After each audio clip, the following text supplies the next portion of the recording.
Thanks for joining me as I travel the world, going from fine dining through to street food and local specialties, all in an effort to find the world's best seafood.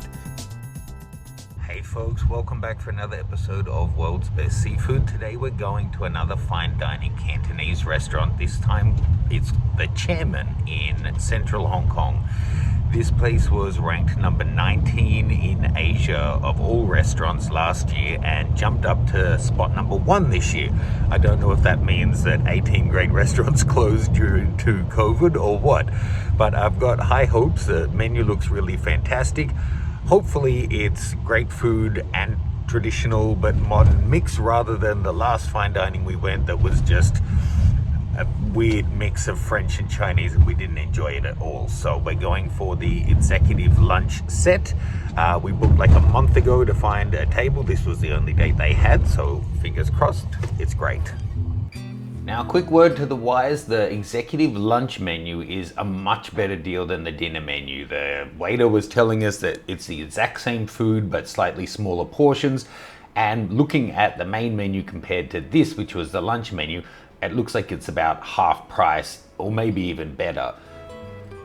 You get either a 3 or 4 course menu, so you can choose one of the appetizers, which is in the left hand list, one of the main courses, and you'll notice there's a couple of extra price ones there.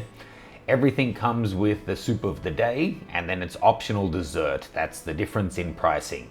The 3-course menu with appetizer, soup and main is 288 Hong Kong dollars, and adding dessert makes it $308.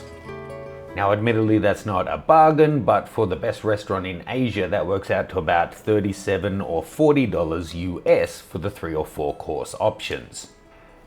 Now, something I liked about the place, but people expecting fine dining won't, it was just the Chinese restaurant. I don't mean that in any disparaging way, but it was a slightly nicer decor, but the kind of layout and the ambience and the kind of tableware they're using is all very familiar for any mid to high-end Chinese restaurant. This doesn't look like a 3 Michelin star restaurant by any stretch, and I mean that as a compliment. First up, we had the soup of the day, which is very typical for Chinese restaurants in Hong Kong. This was particularly good though, but scaldingly hot. We could barely eat it for about 10 minutes. I think they must bake the porcelain pots that it comes in. Because there was 2 of us, we were able to choose a couple of options from the set menu. So we went with the basil clams, which were fantastic, perfectly cleaned, and you could really taste the local flavors, the traditional Cantonese flavors, but done in a modern way. Okay, the clams are done and delicious. Now, pigeons are small. This is a baby pigeon, so it's got to be small, but it's also half a baby pigeon. That's not really sharing a portion, but it looks big. Do I have small hands? No, it's quite small though. Yeah, there's my teacup for relative size. There's no elegant way to eat a baby quail. It was beautifully done though. It's smoked in Longjing tea. Now, of course, we ordered a couple of extra things off the main menu, so now they're going to be kind of interspersed with the other courses. As soon as these tools arrive on the table, I instantly got more excited. Their floury crab is meant to be their signature. I can't wait. Where is it? Come on. Come on. I saw the waiter preparing one of the floury snow crabs. That's one of the restaurant's most famous dishes. Unfortunately, it wasn't ours. Not long after though, ours did arrive, and I have to say it was outstanding, but the upgrade price to get one of your main or courses upgraded to the crab cost more than both of our entire lunches. It was an extra 600 Hong Kong dollars to add the crab.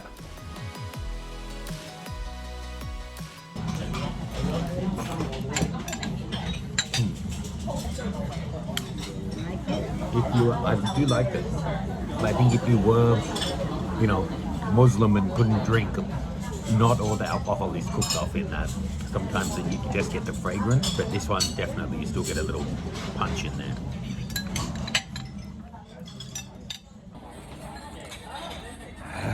Captain's log. It's half an hour later. I've only just made it through my crab.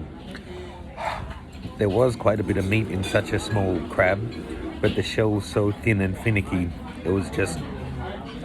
I feel like I burnt more calories finding the meat than the meat was providing.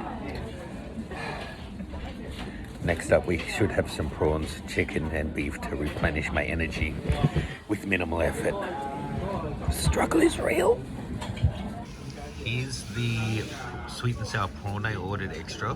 I'll be honest, it's big, it looks delicious, it smells amazing, but I thought it was gonna be like ridiculous, gigantically big because of the price.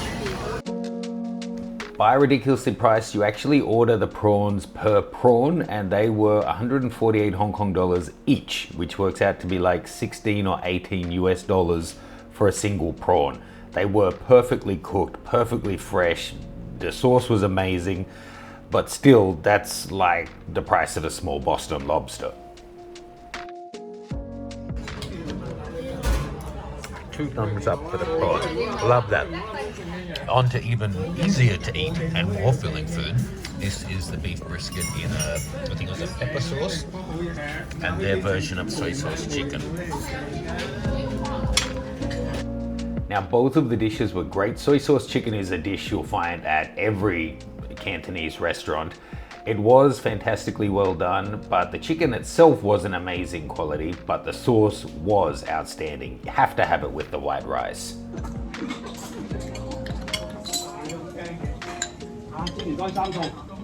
Let's try the brisket.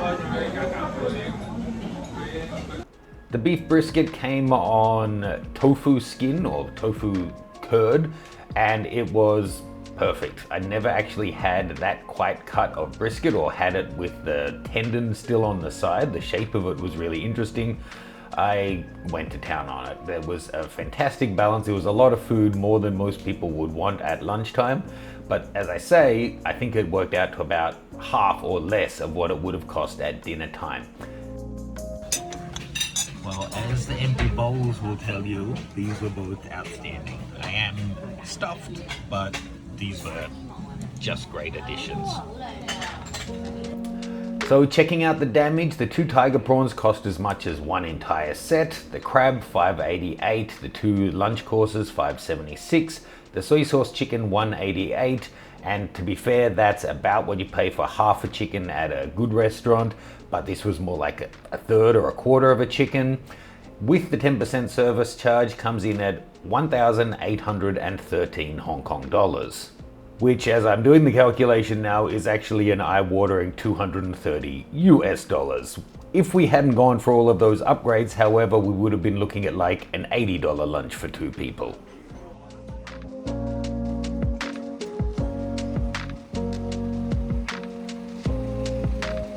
So that was an outstanding meal. Is it the best restaurant in Asia?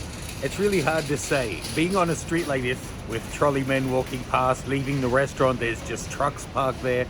It doesn't have that really special fine dining feel to it. But sometimes that's what I think is wrong with these ratings. Like the one we went recently that was French-Chinese fusion. It was just fine dining more than it was Chinese food, and I didn't enjoy it at all. If you put it, like if I'm thinking of places that I've been in Thailand or Sydney that I think are overall better restaurant experiences, then I wouldn't say this is the best. But if you were to say what's quintessential Cantonese food and what's the best execution, most tasty, forgetting about perfect tablecloths and all of that kind of 5-star experience, then yes, this would be the best Cantonese meal I've ever had. And maybe that means that's enough, that it should be at the top of the list. I actually prefer rankings based on that. What should it be for locals, and then executed perfectly rather than just everything done in a French bow tie fashion. Hope you enjoyed that video. Let me know where I should go to eat next. Spielberg.